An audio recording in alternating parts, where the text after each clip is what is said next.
Riley, weigh in on this first. What do you think? This is really stuff that's been heating up and that the world is paying attention to in greater quantities because of the attention President Trump has put on this.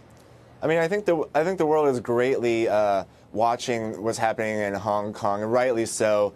But I think at this point, I don't believe Hong Kong has really had any significant impact on the trade talks with China. What do you think the potential here is, though? I mean, obviously, this is front and center. The president has made it front and center, and we're going to be watching this closely. President Xi sounds like he is kind of stepping up and saying that he could squash this very quickly. Well, I don't think we've actually heard much from President Xi at this point. I know that President Trump the big problem that we have here tweet so about far. China, Hong Kong, Riley, and finish trade. your thought, and then we'll get to Mike. Riley, go ahead. Sure.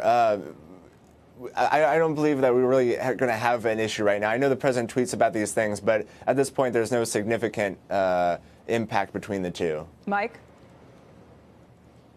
Yeah, absolutely. I think the big problem we have here right now from a U.S. perspective is the message that President Trump has been sending over the recent weeks. He has been saying very clearly that he doesn't care about what happens in Hong Kong. He only cares about a trade deal.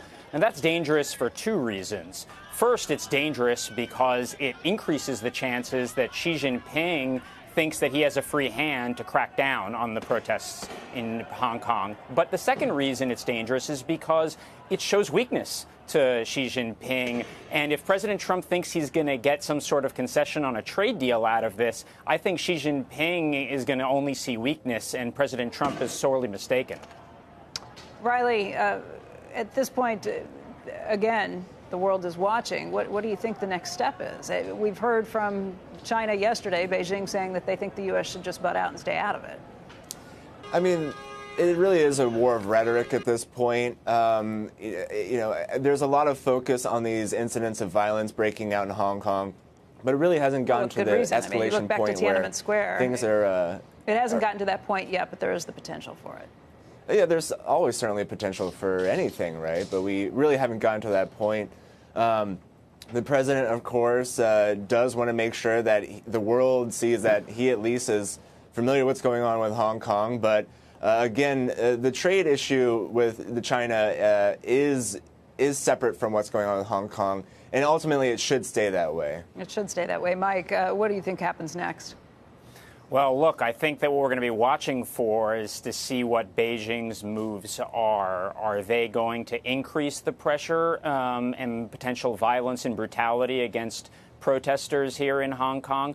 Or are they, the Hong Kong government, going to try to actually quietly make some concessions to tamp down the protests in the coming days and weeks? And I think that the United States has a very important role at play here. President Trump needs to change his tune very, very quickly, and leaders of Congress need to increasingly speak up as well to make clear that there will be consequences in the U.S.-China relationship if Beijing cracks down violently on the protesters. Like a red line? That wasn't your policy in the Obama administration, was it, Mike?